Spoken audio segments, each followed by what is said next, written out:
Foi por isso que Deus tira o povo do Egito. Eles estavam sofrendo e Deus fala isso. E é interessante que a própria Bíblia vai relatar que Deus endurece o coração de Faraó, mas com um motivo muito específico, para que ele pudesse manifestar a glória dele, para que o povo de Israel pudesse provar de tudo, de toda a grandeza, de todo o poder de Deus, e pudesse falar para os seus filhos, para os seus netos, e assim sucessivamente, para que ficasse como um memorial, para que aquele povo entendesse e soubesse o Deus que eles estavam servindo, e soubesse a grandeza desse Deus. Então, por isso que Deus endurece o coração de Faraó, porque Deus queria manifestar a glória dele. Então, certamente, se você não passou no deserto, você está passando ou passará. É fato. Todo cristão, nós não temos como fugir dessa realidade, porque o deserto ele tem um propósito muito específico. Mas é interessante que em Êxodo, deixa eu abrir aqui, antes de eu falar de Lucas.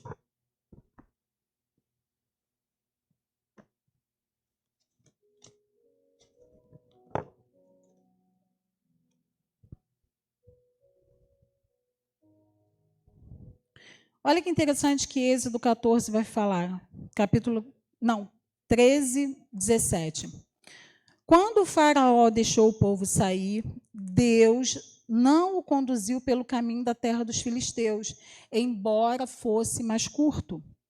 Pois disse, para que caso enfrente guerras, o povo não se arrependa e volte para o Egito. Moisés levou consigo os ossos, e aí, enfim... o que eu quero dizer para você nessa noite, que o nosso caminho, o caminho vai nos forjar e formar para um destino.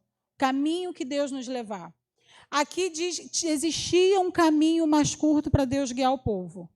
Mas Deus resolve guiar o povo pelo deserto. Por quê? Para que eles não se arrependessem, tendo que enfrentar guerras, voltassem atrás. Só que aqui diz, no versículo...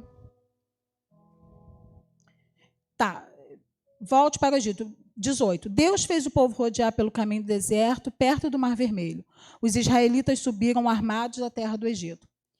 Vejam que, quando eles saem do Egito, Deus faz aquele povo achar graça diante dos egípcios, e os egípcios dão prata, ouro, instrumentos de guerra. E aqui diz que eles saíram do Egito armados, eles tinham armas. Então, o que talvez seria impedimento para que, se eles encontrassem outros povos lá e guerrear? Porque eles não tinham a maturidade, eles não tinham conhecimento, a experiência com Deus que era necessário para suportar a guerra. E eles tinham armas, mas faltava o mais importante. Não se trata para eu e você vencermos os desafios da nossa vida. Os desafios, os gigantes, enfim, tudo aquilo que vem para nos oprimir. Não se trata de armas humanas, mas se tratam de armas espirituais. E a maior arma espiritual que eu e você podemos ter é o conhecimento de quem Deus é. É provar quem Deus é ter intimidade com o Senhor. Então, o povo estava vindo de uma mentalidade cativa, de uma mentalidade escrava, e Deus precisava mostrar para aquele povo quem era verdadeiramente o Deus deles.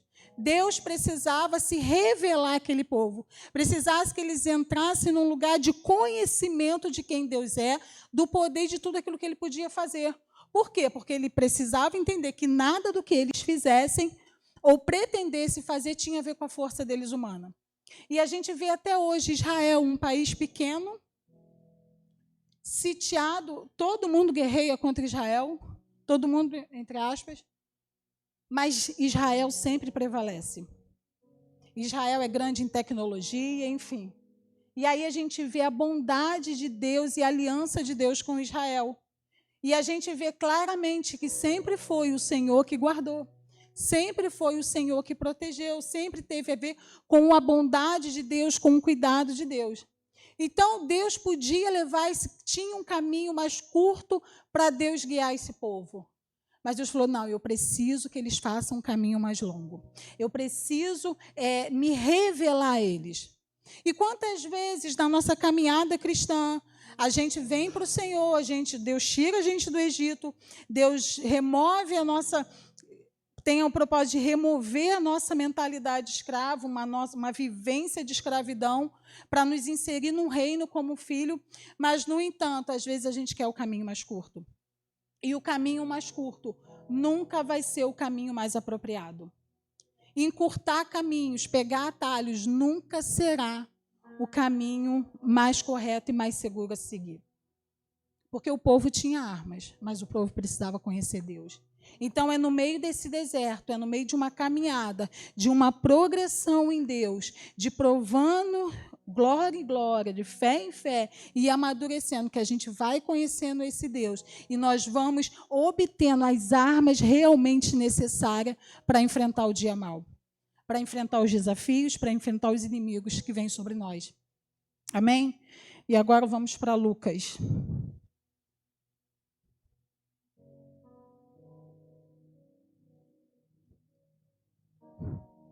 Lucas 4, a partir do 1, diz assim: Na plenitude do Espírito Santo, Jesus voltou do Jordão e foi levado pelo Espírito para o deserto. Quem levou Jesus para o deserto? O Espírito. Espírito maiúsculo, ou seja, Espírito de Deus. Espírito com E maiúsculo. Tendo sido tentado pelo diabo durante 40 dias, sem ter comido nada nesses dias, teve fome ao fim deles. Então o diabo lhe disse: Se tu és o Filho de Deus, ordena que essas pedras se transformem em pão. Jesus lhes respondeu: está escrito. E aí eu quero parar, só para eu não me perder e não deixar de falar aquilo que eu preciso falar. Quando o diabo fala assim para Jesus, porque Jesus estava jejuando, então ele tinha uma necessidade física, amém? Ele estava com fome, ele estava jejuando. Mas esse jejum e essa disciplina e essa prática espiritual é o que vai fortalecer o nosso espírito. Então, Jesus estava com o espírito plenamente fortalecido. E aí o diabo fala para ele: se tu és filho de Deus, mande que essas pedras se transformem em pães. E isso tem uma conotação muito sutil, mas que talvez às vezes passe despercebido. Sim, ele tentou Jesus numa necessidade física que Jesus tinha, mas o que ele estava falando para Jesus? Olha só, a sua filiação depende daquilo que Deus faz por você. É como se... eu até notei que o diabo, com essa fala, quer atrelar a paternidade de Deus ao nosso bem-estar. Então, é como se ele falasse assim: pô, você é filho de Deus e está com fome? Ah, que isso, você tem todo o poder, manda que essas pedras se transformem em pães. Então, de maneira sutis, quando a gente está passando um momento de dificuldade, quando a gente está no caminho, no processo, porque, gente, Jesus, sim, era Deus, mas ele era humano. E a gente vê que Jesus, e não sei se você já parou para perceber, mas Jesus, mesmo sendo Deus, ele passou por todos os processos. Ele foi batizado por João, ele falou: não, me convém ser batizado, cumprir a lei. Ele foi batizado por João.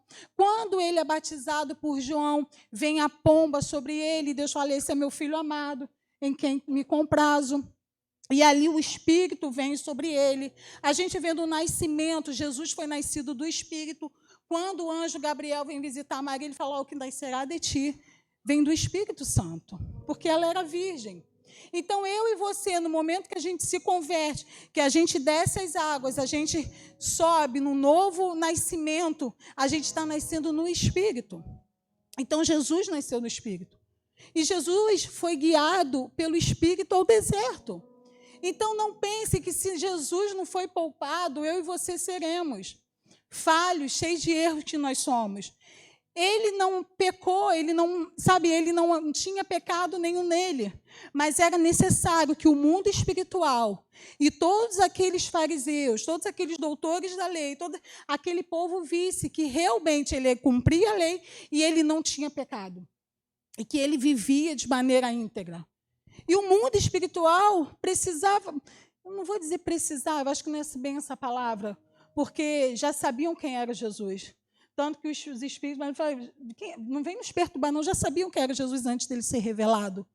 Mas, enfim, mas o mundo espiritual, e é como se cada etapa que Jesus fosse passando no deserto, ele fosse ganhando autoridade sobre aquilo. E aí vamos seguir as Escrituras. E Jesus responde: nem só de pão viverá o homem. E aí a gente vê a necessidade para que a gente suporte o dia mau, para que a gente suporte os momentos de deserto, o conhecimento nas Escrituras. Porque Jesus, ele rebate Satanás nas Escrituras. E é o conhecimento das Escrituras, dos princípios de Deus, contidos nela, que vão fazer com que eu e você dê as respostas corretas nas nossas necessidades. E Jesus fala: nem só de pão viverá o homem. Jesus está falando: olha só, o que me sustenta não são coisas humanas, não é comida, não é bebida, mas é o espírito, é a obediência, é o quanto, porque comida e bebida, para mim, Jesus já falou, é obedecer o Pai, é isso que ele está falando. O meu bem-estar não define a paternidade de Deus ou a minha identidade, porque Satanás, logo quando Jesus está dizendo, é que ele fala: se tu és filho de Deus, e no momento difícil da nossa vida, quem nunca se perguntou: Deus, mas eu sou sua filha? Quem nunca? Eu sou a única pecadora? Quem nunca? Deus, mas eu sou sua filha. Ou alguém já falou: mas você ainda é crente? Por que você está passando isso? Já dizia o nosso irmão Lázaro, né? Porque se tu és crente, então como é? Porque nem só certo, é a escola do Senhor, irmão Lázaro. Então, é nesse entendimento que a gente precisa caminhar, de que a gente precisa conhecer as Escrituras. E, na medida que a gente conhece as Escrituras, a gente consegue ter clareza, a gente consegue ter um olhar mais ampliado e mais claro e muito bem definido daquilo que nós estamos vivendo. E o entendimento nos processos daquilo que a gente está vivendo faz toda a diferença. Porque quando eu entendo, eu não vou questionar, eu vou me submeter. Então, você entender os processos, aquilo que Deus está fazendo, é extremamente necessário e é um instrumento poderoso para que você não murmure. Mas, para isso, a gente precisa conhecer as Escrituras, a gente precisa conhecer a forma que Deus trata os seus filhos. Então, a nossa filiação e a paternidade de Deus nunca vai estar atrelada ao nosso bem-estar. Se a gente tem dinheiro ou não tem, se a gente está na abastança ou não tem, se a gente tem saúde ou não tem, nós somos filhos e Ele é o nosso Pai, ponto. O que define isso foi o sacrifício de Cristo na cruz. Não é a minha, a sua necessidade, não é o quanto... Sabe, porque o problema é que a gente lê as Escrituras, a gente tem uma tendência a sempre olhar para Deus e para as Escrituras a partir da nossa dor, a partir da nossa necessidade, quando, na realidade, a gente tem sempre que olhar a partir de Cristo, daquilo que Ele fez, do poder da cruz. Então, você entende a importância de conhecer. E o deserto, ele vai colocar à prova o nosso conhecimento das Escrituras, assim como colocou Jesus. Vai colocar à prova o amor e a reverência, o quanto eu reverencio o Senhor, o quanto eu honro o Senhor, o quanto eu não vou questionar, não vou murmurar contra o Senhor, porque eu entendo quem Ele é e eu honro a vida dEle. E eu amo e eu me submeto a tudo aquilo que Ele quer fazer. O deserto também vai provar o nosso temor a Deus, o quanto nós tememos a Deus. E diz assim no versículo 5, então o diabo, levando a um lugar elevado, mostrou-lhe num relance todos os reinos do mundo. E disse-lhe, eu te darei toda a autoridade e glória desses reinos, porque me foram entregues. Olha que mentiroso. E os dou a quem eu quiser. Se me adorares, tudo será teu. Jesus lhes respondeu, está escrito, ao Senhor teu Deus adorarás e só a Ele cultuarás. Percebam que quando o Espírito visita Maria e coloca a sementinha de Jesus lá e diz que nasceria dela, o Filho de Deus que ia herdar o trono do seu pai Davi, a autoridade já havia sido dada a Jesus. A glória já havia sido dada. Então, às vezes, quando a gente se converte, a gente vem para Cristo, a gente começa a entrar nesse processo de detox, no sentido de escravidão, porque quando o povo passa no deserto é como se estivesse passando por um detox daquela mentalidade escrava, para Deus incutir na mentalidade deles uma filiação. Então, eu e você começamos esse processo, e aí Deus faz promessas. né? Quando a gente se converte é uma beleza, né?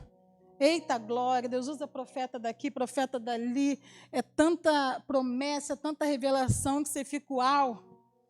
E é uma coisa que te dá um gás, se tu deixar, tu quer ir a nado para a África, porque se sente tão poderoso, tu vai a nado para a África, é uma coisa assim, surpreendente. Só que o tempo vai passando. E aí o caminho que Deus escolhe fazer comigo e você não é o de 15 dias. Pela terra lá, acho que é dos filisteus, né, que eu já não lembro mais do que eu li. Deus fala, não, vamos fazer um caminho mais longo, porque você ainda não tem preparo e maturidade espiritual para suportar algumas coisas. Então, eu preciso forjar isso em você. E aí, talvez a gente esqueça, ou a gente quer apressar a promessa. Eu lembro que eu e Miquel, assim que nós nos convertemos, sempre ficou muito claro que nós seríamos pastores. Nós nunca tivemos dúvida disso. Fugimos muitas vezes, né? Nunca tivemos dúvidas. Gente, mas era impressionante. Era o que tinha de gente querendo ordenar.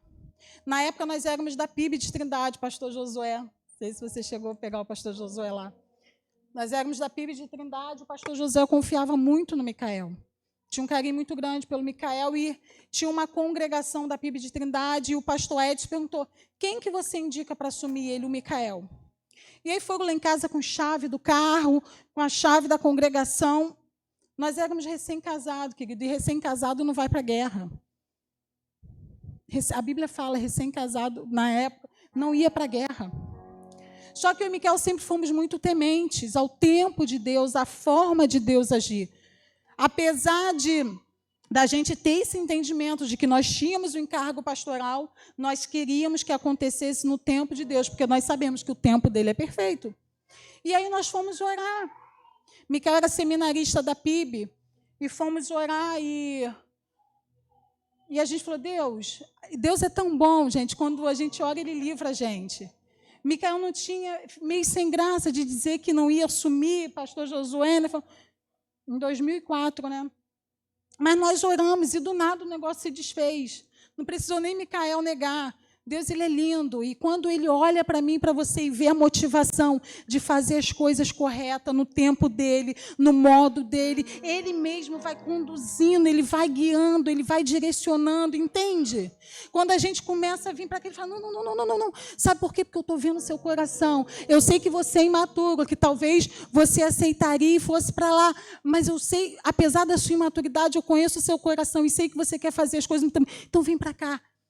E o tempo inteiro na nossa vida, Deus sempre fez isso com a gente. Graça, bondade, favor. Porque quando Ele sondar o teu coração e ver um real desejo de obedecer, querido, não se preocupe. Quando Ele faz aliança com Abraão, acho que é em Gênesis 15, Ele fala uma série de coisas que Ele ia fazer para Abraão. Que você vai ser grande, isso, aquilo, depois lê lá. E Ele fala assim para Abraão, quanto a ti, só permanece em mim, seja fiel, seja íntegro na minha presença. Ele faz um monte de promessa para Abraão, ele fala, mas quanto a você, é só você ser íntegro e se manter na minha presença. Então a chave é só eu e você permanecermos íntegros em obediência. Porque Ele vai direcionar os nossos pensamentos, os nossos passos, Ele vai nos conduzir por todo o caminho que eu e você precisamos trilhar. Mas o problema é que a gente se apressa a promessa, a gente quer que ela aconteça. E aí vem Satanás, é só você. Satanás sabe exatamente aquilo que vai te tirar do foco da presença. Se é dinheiro que vai te tirar do foco, ele vai facilitar para que você tenha muito. Não se preocupe com isso, porque ele vai facilitar. Então, Jesus já tinha toda a autoridade, o reino já era dele, porque ele já tinha vindo, porque Jesus veio, né, vai ter uma segunda vinda, então o reino já veio, está sendo e virá, ok? Na segunda vinda é que o reino será efetivamente estabelecido, mas isso não significa que a gente não esteja vivendo o reino. E aí Satanás fala, eu vou te dar. Eu vou te dar. E aí, se Jesus não está cheio do Espírito, cheio da palavra, cheio do conhecimento de Deus, o que Jesus fala? Opa, eu ouvi dizer isso aí, que eu ia ter autoridade mesmo. Alguém me falou. Alguém me falou que eu ia ter autoridade, que eu ia reinar. Ah, então vai ver que é essa oportunidade. Jesus se deixaria levar. E Jesus responde, está escrito, ao Senhor teu Deus adorarás e só Ele cultuarás. E cultuar é serviço. Só a Deus você pode servir. Adorar, reverenciar só a Ele. Vamos seguir. Em seguida, levou-o a Jerusalém, colocou-o na porta mais alta do templo e disse, se tu és filho de Deus, sempre questionando a paternidade e a filiação. Observem que tudo que Satanás fez ao longo da história é descredibilizar ou deturpar a paternidade de Deus sobre a nossa vida. Qual foi o maior escândalo que fez com que os fariseus, os religiosos da época, quisessem prender Jesus? Quando Jesus declarou que era filho de Deus. Foi o maior escândalo para eles. Como você diz que você é filho de Deus? E foi por isso que Jesus foi preso, você sabia? Não, claro que a gente sabe que havia todo um plano do Senhor, mas assim, essa declaração de Jesus como se fosse um estopim para que ele fosse preso. Então, tudo que Satanás quer é desconstruir o nosso relacionamento de paternidade e filiação. Porque quando esse entendimento ele é desgastado, ele não é claro na minha e na sua vida, a gente não desfruta dos benefícios da cruz. A gente não desfruta de quem Jesus é. A gente não come, não bebe do Cordeiro. Porque esse entendimento está embaçado, está arranhado. Por isso que Satanás tem, se tu és filho de Deus, questiona o tempo inteiro, para tentar semear dúvida. E Satanás ele vai vir sempre na minha e na sua vida, nos momentos difíceis, vai falar, não, se Deus chamasse mesmo, se você fosse filho de Deus, vamos combinar que você não estaria passando por isso, né? Pô, você não é filho de Deus? Deus não é todo poderoso? Ah, então você não ia estar passando por isso. E aí a gente começa a questionar até a nossa salvação, a gente começa a questionar o caráter de Deus. Por quê? Porque a gente dá ouvidos a Satanás. E a gente não conhece as Escrituras. E a gente vai entrando no engodo, nas mentiras dele. É interessante que lá em Gênesis, quando Eva peca e a serpente vem e ela tenta trazer e ela traz confusão na mente de Eva. Deus dá, eu tenho uma teoria. Falei com as mulheres na segunda-feira. Bom, Deus fala para não comer da árvore do conhecimento do bem e do mal antes de criar Eva. Então o que significa? Que a culpa é de Adão que não passou o recado certo. Não é não? Vocês concordam comigo? Gente, brincadeira, heresia minha parte. Então, assim, Deus diz uma coisa, Deus fala, olha só, você pode comer de todas as árvores, menos da do conhecimento do bem e do mal. E tinha árvore no meio do jardim, que é a árvore da vida. E Deus nunca proibiu de eles comerem da árvore da vida, que era o próprio Cristo, que dava acesso à eternidade. Só que Satanás vem com meias verdades e ele deturpa na mente de Eva aquilo que Deus disse. Por isso a importância da gente ter clareza das Escrituras, um conhecimento genuíno do que Deus diz acerca de mim, de você, que Deus diz acerca do reino, Deus diz acerca dele, para que a gente não enverede por caminhos tortuosos e a gente não peque contra o Senhor. E diz assim, em seguida, levou a Jerusalém, colocou a parte mais alta do templo e disse, se tu és filho de Deus, lança-te daqui abaixo, porque está escrito, aos seus anjos ordenará a teu respeito e te guardem. E eles te sustentarão com as mãos para que nunca tropeces em nenhuma pedra. Mas Jesus lhe respondeu, foi dito, não tentarás o Senhor teu Deus. Tendo o diabo acabado todo tipo de tentação, afastou-se dele até a ocasião oportuna. Observe aqui que aqui Jesus cumpre também as Escrituras quando fala assim, olha só, o pecado você foge, o diabo você resiste. Então, nesse processo de deserto, Jesus resistiu ao diabo por meio da palavra. Ele resistiu ao diabo até que o diabo sai da presença dele. E ao vencer o deserto, recebemos poder, autoridade sobre o pecado, porque Jesus ali estava se vendo numa excelente oportunidade para pecar.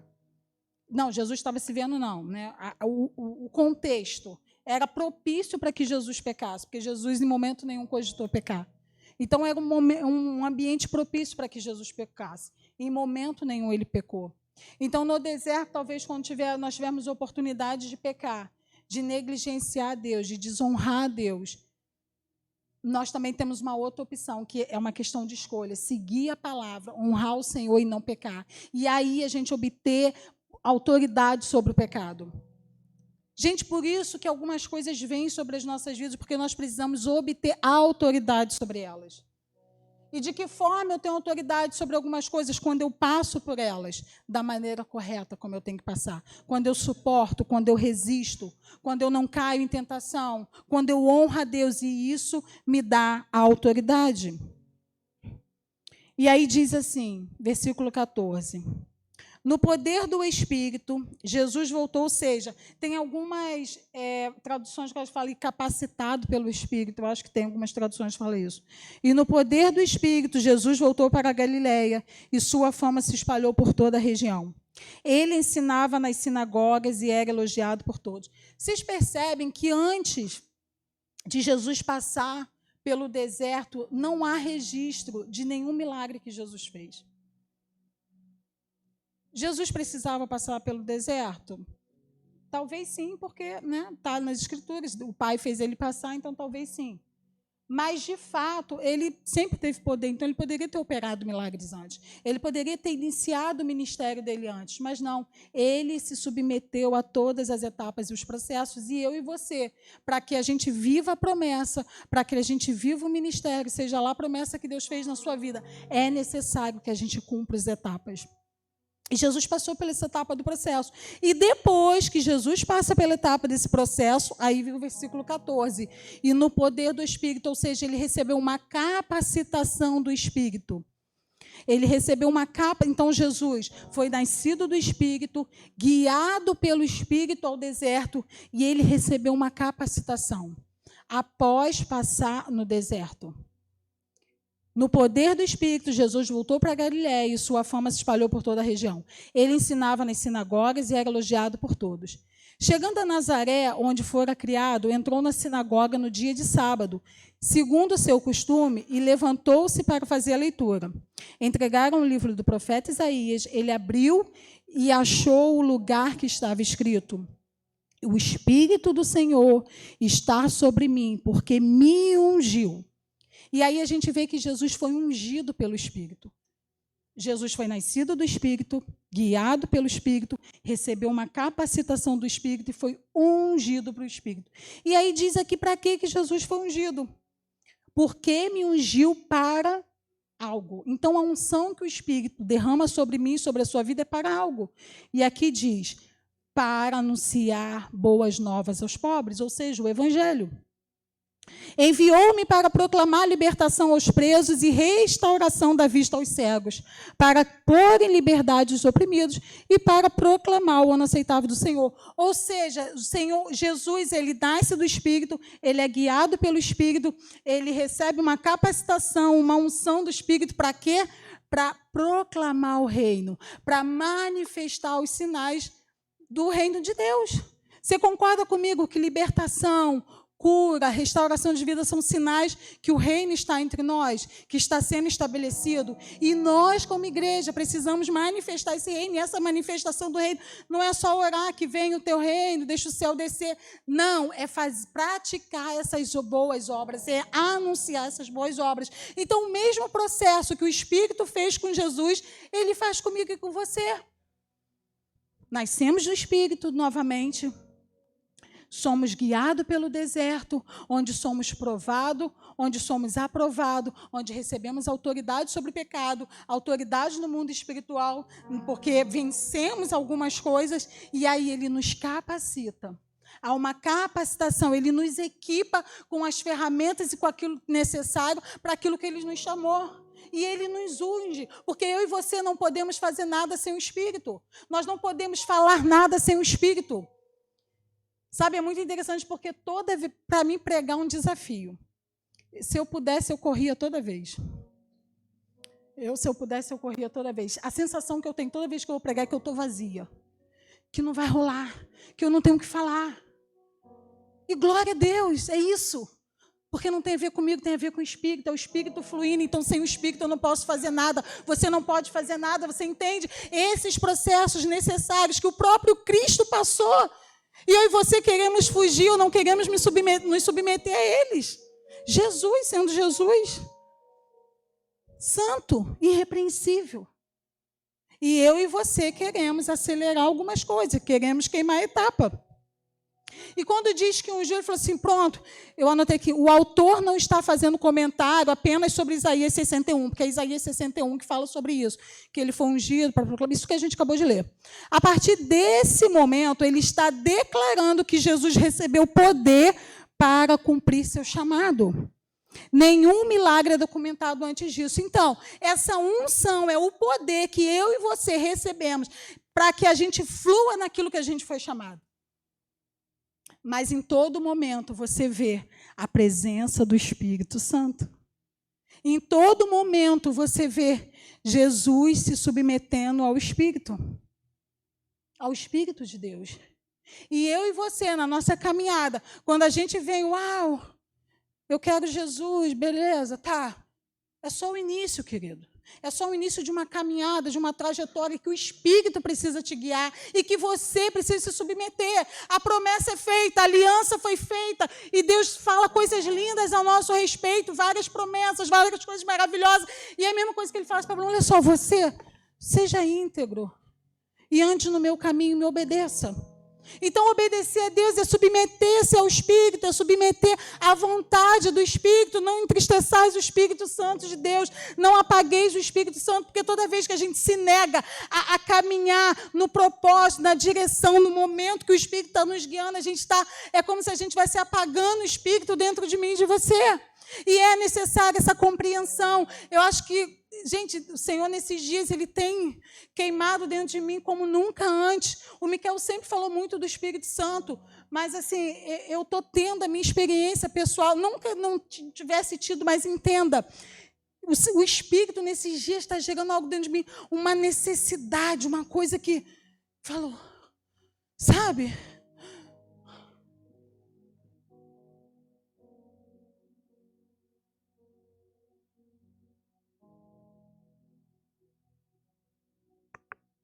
Igual, não aguento não.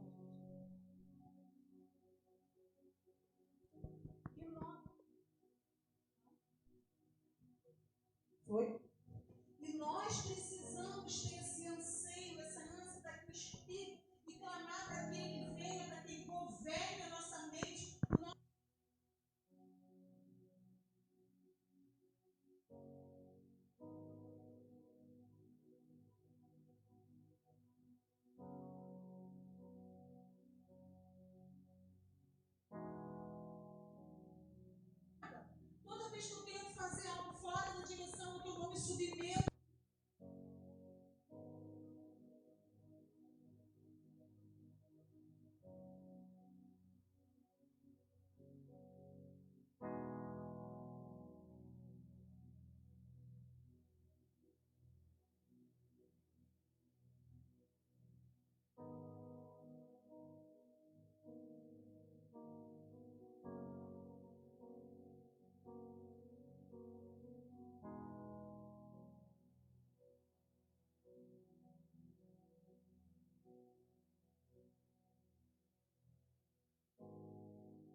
Jesus é uma aventura, né?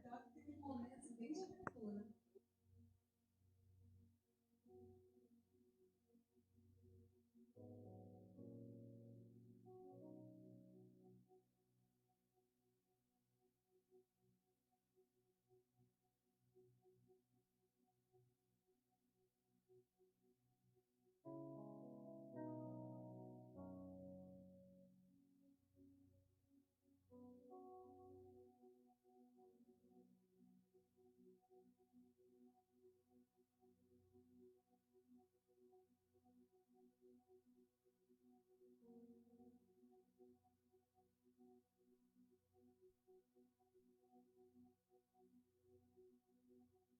Um amadurecer ou para que ele flua através de você, ou talvez por você ser meio cabeça dura, você está abafando ele dentro de você, mas fato é, ele já está aí.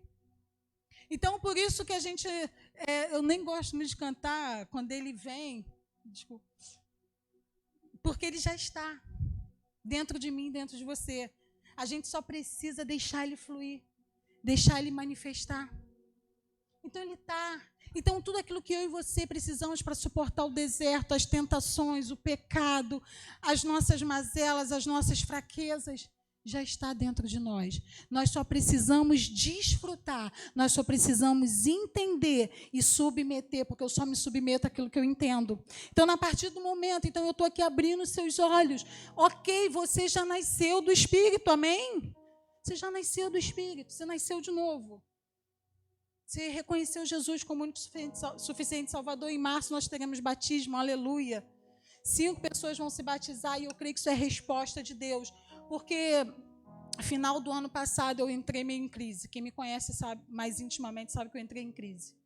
E eu comecei a questionar um monte de coisa a Deus. Eu falei, Deus, eu quero ver batismo na igreja. Eu quero ver novas conversões, porque o evangelho é isso. É libertar o cativo, e o evangelho é isso. Eu falei, Deus, eu quero viver isso. E esse mês vai ser só 5, mas eu creio que vai aumentar em número. Não é para que o Mevan São Gonçalo cresça, mas para que o reino cresça, para que as pessoas sejam alcançadas por essa graça que eu e você fomos alcançados e que todos os dias nos alcança. Sabe que todos os dias é um suporte para mim e para você. Para isso, não é para o Mevan crescer. É para isso, para que o reino cresça. Sabe, quando nós líderes, nós temos a motivação correta do reino, Gel. Quando tudo que a gente quer é que o reino cresça, não o nosso ministério, não o nosso nome. Por isso que a gente precisa passar por um processo de esvaziamento. Por isso que a gente precisa passar por um detox na nossa mentalidade, para que a nossa mente, para que o nosso desejo seja conformado com as Escrituras. Entende? Então, o deserto é para isso. O deserto é para provar, gente. Olha o que Deuteronômios 8 diz.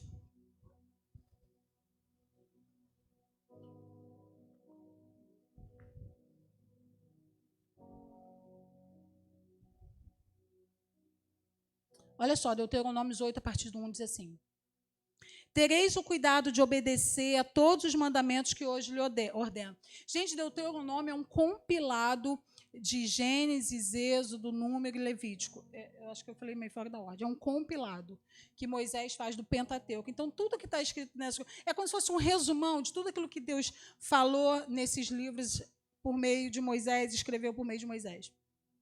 Tereis o cuidado de obedecer a todos os mandamentos que hoje vos ordeno, para que tenhais vida. Então, obediência é vida.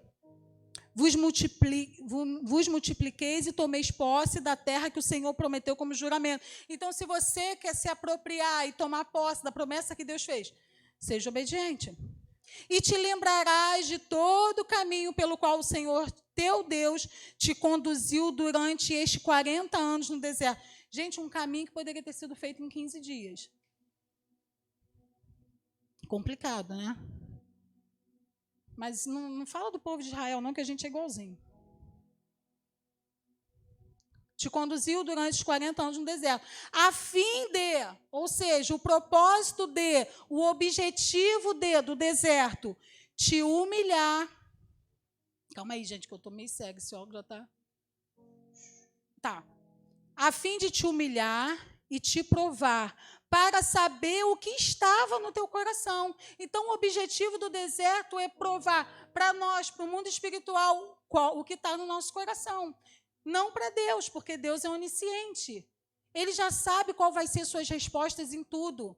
Nós não surpreendemos Deus em nada, porque Ele é onisciente. Mas é para provar para nós mesmos a motivação do nosso coração. E quem nunca, no meio do deserto, no meio de um inverno rigoroso, onde as folhas, já dizia Ana Paula Valadão, há muitos anos atrás, no CD dela, as folhas caem, o inverno vem, é como se a árvore ficasse nua, sem atrativo, mas é aí que o nosso coração e a motivação do nosso coração é provada, nesse momento de humilhação, onde parece que tudo que você está vivendo é extremamente contrário à promessa que Deus fez. Deus te faz uma promessa de prosperidade e você está paupérrimo, vivendo de cesta básica. Não está batendo. Mas é nesse momento onde nós somos humilhados, onde nós somos julgados. Porque nós somos julgados no momento de provação. É que prova a intenção do nosso coração. Qual é a intenção do meu coração? Eu estou te servindo pela promessa? Ou eu estou te servindo porque eu te amo, com amor reverente? Com amor independente daquilo que o Senhor faça. Independente daquilo que sua mão pode me dar. A fim de humilhar, te provar para saber o que estava no teu coração e se guardarias ou não os seus mandamentos. Ou seja, se você vai ser obediente, se você vai permanecer nos princípios. Se talvez quando no momento de dificuldade, aperto financeiro, um amigo do trabalho te fizer uma proposta indecente de um desvio, seja lá o que for, se você vai guardar os princípios de Deus. Olha, isso são objetivos do deserto. Depois, marque isso na sua Bíblia. Se obedeceu ou não os mandamentos. Sim, ele te humilhou. Deserto é lugar de humilhação, sim. É lugar onde eu e você nos esvaziamos do nosso ego, de quem nós somos, dos nossos achismos, para que a gente possa dar lugar à vontade soberana de Deus, aos pensamentos e os princípios de Deus, onde passamos por um detox, falando assim da nossa própria vida, das nossas construções, das nossas ideologias, e nós vamos dando espaço para o Senhor crescer dentro de mim, de você. Então, cada vez que a gente é humilhado, cada vez que a gente desce, cada vez que a gente é envergonhado nesses momentos de deserto, Ele está crescendo. Se nós dermos as respostas corretas, Ele está crescendo em nós. Ele está crescendo em nós.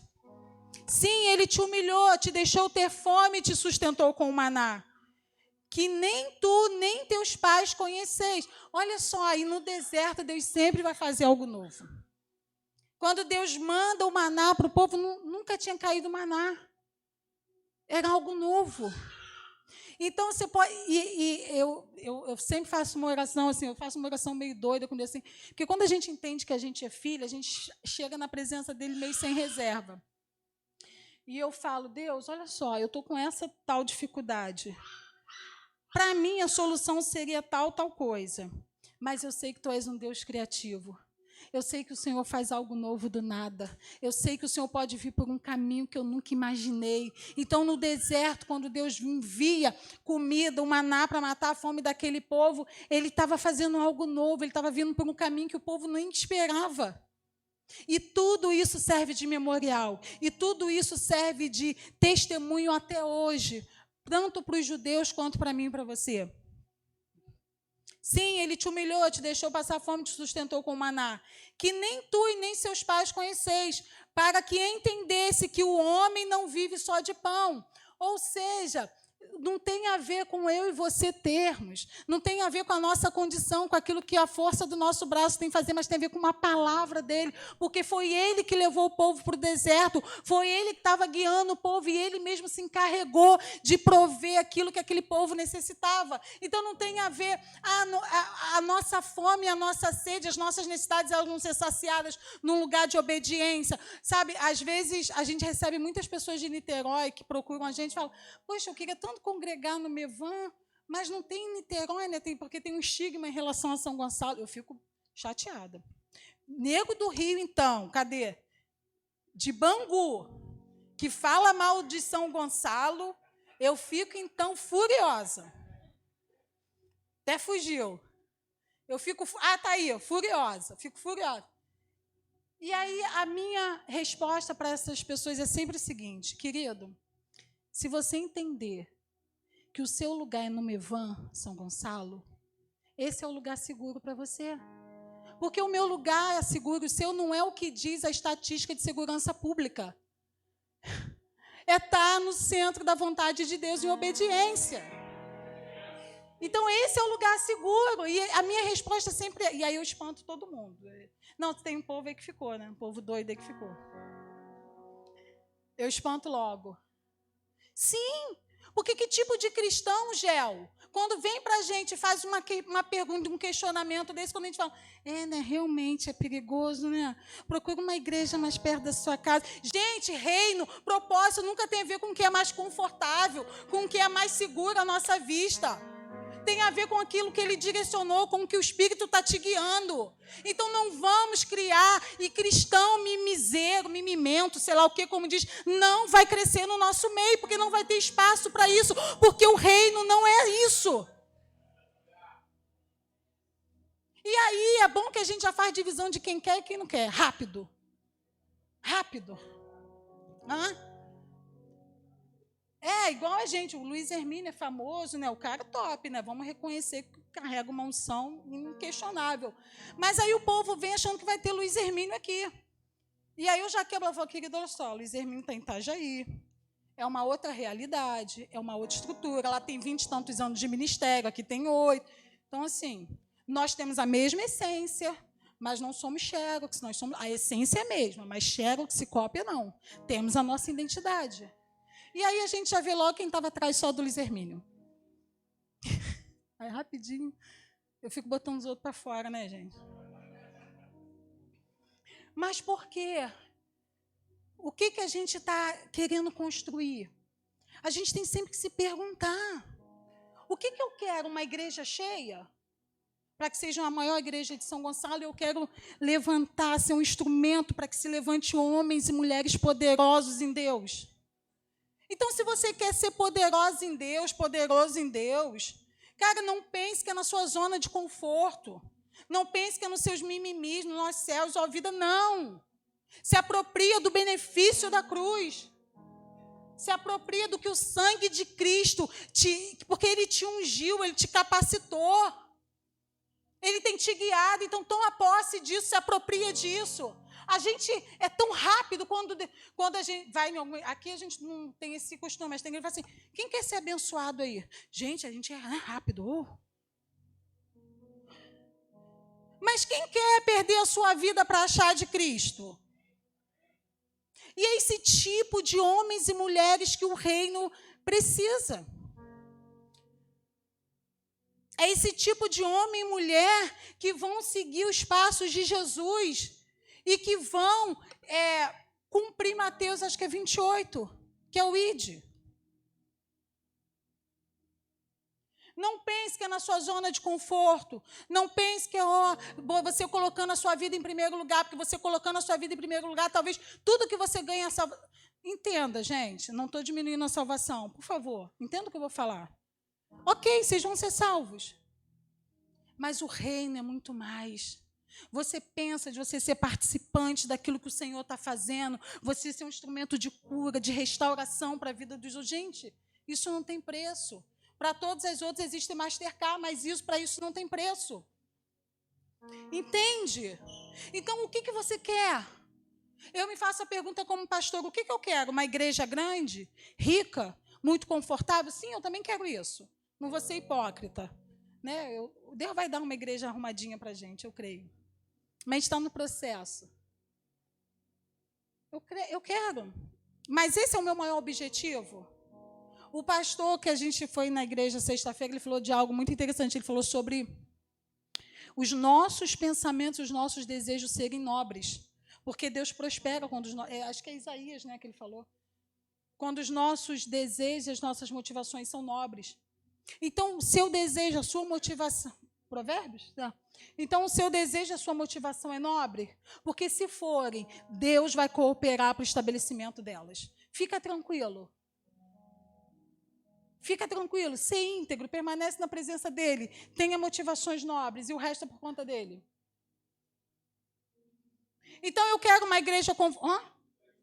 Isaías 32, 1, né? 8. Então, o que eu quero como pastor? Porque eu me faço essa pergunta. Eu gosto muito de provar as minhas motivações. Deus, por que eu peço o crescimento da igreja? Por que eu peço que pessoas se convertam e sejam batizadas? E o propósito da nossa vida tem sempre que esbarrar em Cristo. Esbarrar não, tem que ficar em Cristo. Tem que encontrar Cristo. Tem que encontrar o propósito.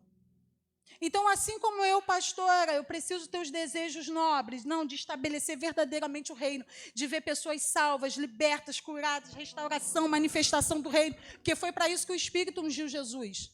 Aqui diz, manifestar o reino, dar vista aos cegos. Você também precisa se perguntar, por que eu vou à igreja todo domingo? Medo do inferno? Medo de não ter dinheiro para nada, de o gafanhoto vir consumir tudo que eu tenho? Por quê? O seu desejo ao vir para a igreja também precisa ser nobre. Não, Deus, eu vou porque é na comunhão dos santos que nós somos afiados. É ferro afiando ferro, nós somos desenvolvidos por meio dos dons do ministério apostólico, profético, pastoral, evangelístico, que os dons que o Senhor deu à igreja, para que a igreja desenvolva até que chegamos à estatura de Cristo. Entende? Então você também tem que sondar a motivação. Ou eu vou domingo porque eu já me acostumei. Não, porque o domingo é o domingo do Senhor, tem que estar lá. Não, você não tem que estar aqui, querido. Você não tem que nada. Se você antes não se der para o Senhor, não viver uma vida de obediência, não adianta você estar aqui dia de domingo. Não está significando nada para o Senhor. E não pense que é por conta do seu dízimo e oferta que o devorador vai ser repreendido. É por conta da sua obediência. Porque não adianta você dar dízimo e oferta e viver uma vida em pecado e desobediência. Vai gastar com outra coisa. Vai fazer uma viagem que vai ser mais proveitoso. Sim, são realidades que a gente precisa falar no reino. São realidades que os olhos das pessoas precisam se abrir e ver. Mas um monte de crente que não passa pelos processos. Nascido do Espírito porque foi batizado, tá. Mas não se permite ser guiado, não se permite ser capacitado, não se permite ser ungido. Por quê? Porque eu sou bom. Eu tenho uma boa eloquência, eu falo bem. No reino isso não vale de nada. O reino que vale é o quanto você é cheio de Deus, o quanto o Espírito flui através de você. E a gente precisa parar de entreter pessoas no púlpito. Um monte de gente achando que está abafando, mas que vivem enganos.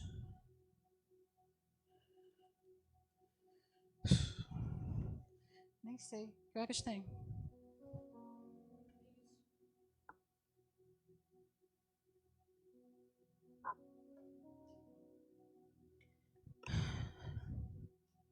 Sabe, o meu desejo como pastora dessa casa é que cada um membro aqui, e até os que são visitantes também, porque eu sei que isso é verdade das Escrituras, seja afetado por essas realidades. Porque se você está aqui, você precisava ouvir isso. Se Deus, é porque eu preciso dessa palavra. Que a gente seja afetado por essa realidade do reino, sabe? Que a gente consiga entrar num processo de esvaziamento. Porque a palavra é clara, aquele que quer ganhar a vida primeiro precisa perder. Então você não vai ter vida em Deus se você não perder a sua primeiro. O quanto você se der, o quanto você se entregar, o quanto você se render vai determinar o quanto você vai ter dele. O quanto ele vai fluir através de você. Então, por favor, se permita ser guiado pelo Espírito. Não faça as coisas ao seu bel prazer. Peça discernimento ao Senhor para entender e discernir a voz dele, os direcionamentos. Porque a gente vê ainda gente dentro da igreja que vem ao culto todo domingo, mas por não conhecer, por não discernir as escrituras, elas enveredam por um caminho de engano. Então peça ao Senhor, não venha para esse lugar, como eu digo, na fila de pedinte. E aí, quando eu digo da fila de pedinte, eu não estou falando só de bênção financeira, mas como aquele que quer sempre oração, aquele que quer sempre ser abençoado, aquele que quer sempre ser tocado. Ei, vamos crescer. Vamos abençoar, ao invés de querer ser abençoado, vamos abençoar. Ao invés de querer ser tocado, vamos tocar. Ao invés de querer receber uma cura, vamos orar para que nós sejamos instrumento de cura. E eu vou te dizer, na medida que a gente se coloca na posição e fazendo aquilo que nós fomos chamados a fazer, Deus cuida dos nossos negócios. Eu estava falando com as mulheres no sábado aqui sobre as parteiras.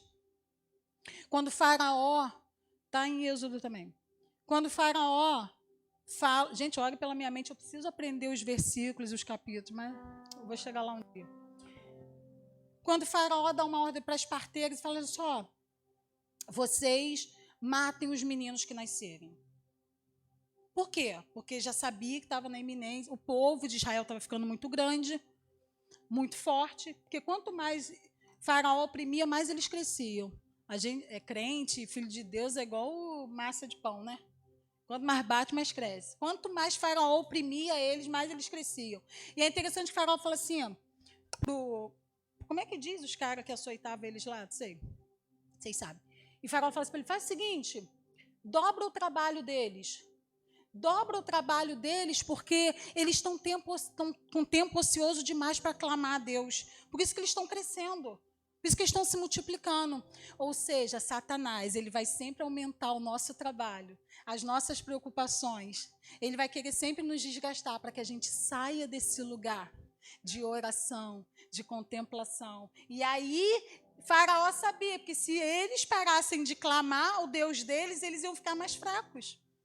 Então, você entende que Satanás ele vai dobrar a sua carga de cansaço, de trabalho, de preocupação, para que você saia desse lugar de oração, desse lugar de entrega, desse lugar onde você é fortalecido.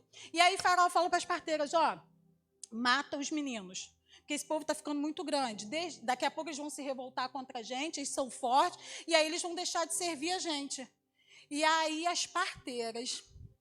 Duas mulheres, Silá e Poá, né? Cifrá ou Silá, Silá e Poá, estavam ali só no cotidiano da vida delas. Era como se fosse uma profissão, ok? Vocês concordam? Não estou falando que elas receberam, mas é uma profissão delas. No seu cotidiano, mas temiam a Deus. E elas sabiam que aquela ordem de Faraó não condizia com aquilo que Deus tinha, porque elas foram criadas para trazer vida e não morte. Elas foram criadas para ajudar outras mulheres a dar luz, a trazer vida. Então, como é que elas iam se propor a matar? Então, eu e você fomos criados por um propósito. Nós fomos criados para algo e a gente não pode fazer nada contrário a isso. E perceba que não diga, elas não eram líderes de Israel, não estavam em lugar de proeminência, nada. Só estavam ali fazendo o cotidiano, numa vida cotidiana ordinária. Mas elas fizeram o extraordinário. Porque somente conhecia a vontade de Deus, sabia para que elas estavam ali e foram fiéis ao propósito delas. Então, eu e você precisamos saber qual o nosso propósito, para que nós fomos criados. E não só saber, permanecer fiel naquilo que nós fomos chamados e criados para ser. É simples. E nós fomos chamados para dar vida e não morte. Nós fomos criados para dar luz a propósito, tanto ao nosso quanto ajudar o outro a dar vida ao propósito dele. E essas parteiras, isso. E aí diz que por conta da obediência delas, Deus foi lá, Deus deu a própria família a elas.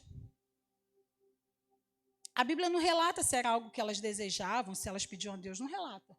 Só diz que por conta da obediência, Deus dá a elas família. Você entende? Então, na medida que eu e você nos submetemos ao propósito e permanecemos fiéis a Ele, Ele cuida daquilo que a gente precisa. E aí, só que a gente inverte, a gente está tão preocupado. Satanás começa a oprimir tanto a gente, a dar mais sobrecarga emocional sobre a gente, que a gente desvia o foco da oração, da contemplação, tira os olhos de quem Deus é, a gente fraqueja. Está entendendo a lógica? Foi exatamente isso que Faraó fez, para que eles não fiquem ociosos e clamem a Deus. Então dobra o trabalho deles. Então a gente tem que ter cuidado com as distrações. A gente tem que ter cuidado porque nem tudo aquilo que Deus coloca na nossa mão é o Senhor. Talvez sejam distrações, cansaço desnecessário, emprego de força desnecessário que vai te tirar de um lugar de oração, de contemplação e vai te tornar fraco. Mas a Bíblia diz que Deus era com o povo de Israel. E eles se multiplicavam. Por quê? Porque Deus era com eles. E Deus é com você? Você crê que Deus é com você? Deus é conosco, Emanuel. Deus conosco, Emanuel. Deus conosco. E Ele está comigo e com você. E toda vez que o Espírito nos direcionar, seja para um deserto, ou seja para um lugar de bênção, Ele vai sustentar tudo aquilo que eu e você precisamos. Vem carregado de tudo aquilo que eu e você precisamos.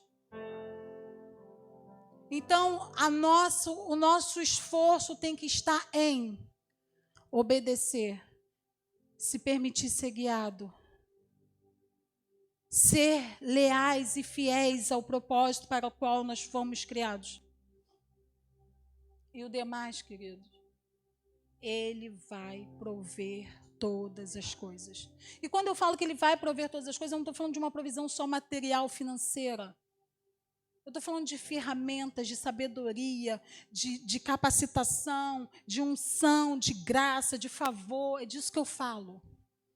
Gente, porque o reino, o dinheiro, é o que menos importa. Precisamos, sim, não vamos ser hipócritas. Não somos do mundo, mas estamos nele. Precisamos. Mas quando a gente buscar, em primeiro lugar, o reino dos céus e a sua justiça, as demais coisas vos serão acrescentadas. Então, a gente só precisa reorganizar a prioridade da nossa vida. E a nossa prioridade precisa ser Ele. Precisa ser o reino.